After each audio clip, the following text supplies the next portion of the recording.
Halo, bertemu kembali dengan saya, Pendeta Mary Lopulalan Malau. Dalam video kali ini, saya akan memberikan gambaran pengenalan akan siapa Yesus. Tentu topik Yesus Kristus adalah topik yang sangat penting dalam kekristenan, sebab mengenal akan siapa Yesus menjadi fondasi bangunan iman dan kehidupan orang percaya. Untuk itu, selamat menyimak.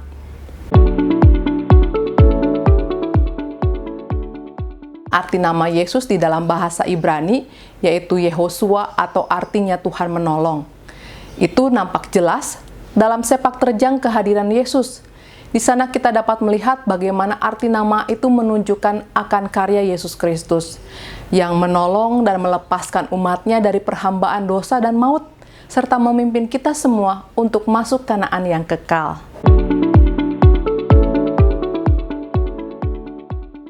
Saudara, kesaksian Injil tentang Yesus dapat dikenali secara historis berdasarkan pemerintahan yang dirujuk pada waktu itu. Misalkan dalam peristiwa kelahiran Yesus.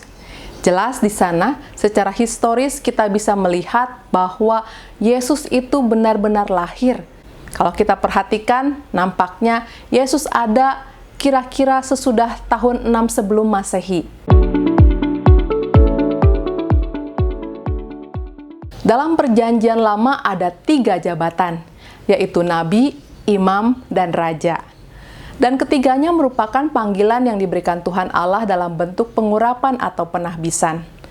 Untuk itu, ketika kita bicara soal Yesus, yang adalah Kristus, atau yang diurapi, atau yang ditahbiskan, maka secara otomatis ketiga jabatan tersebut sebenarnya dapat dikenakan kepada Yesus. Menurut Alkitab, Nabi adalah orang yang dipanggil untuk menjadi mulut Allah, sehingga Nabi menjadi alat Allah untuk berfirman kepada umatnya.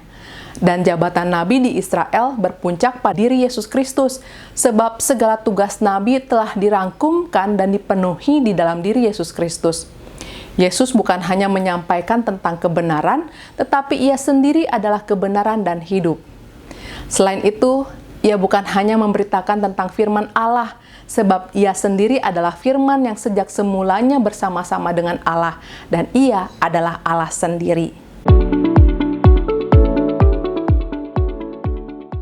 Saudara, imam punya kewajiban untuk mempersembahkan korban, mendoakan umat Allah, dan memberkatinya.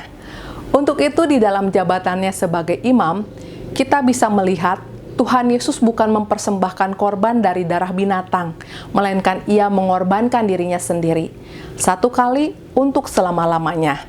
Oleh karena itu, Yesus Kristus adalah imam yang agung. Selain itu, kehadiran Yesus juga menjadi perantara bagi kita dengan Allah.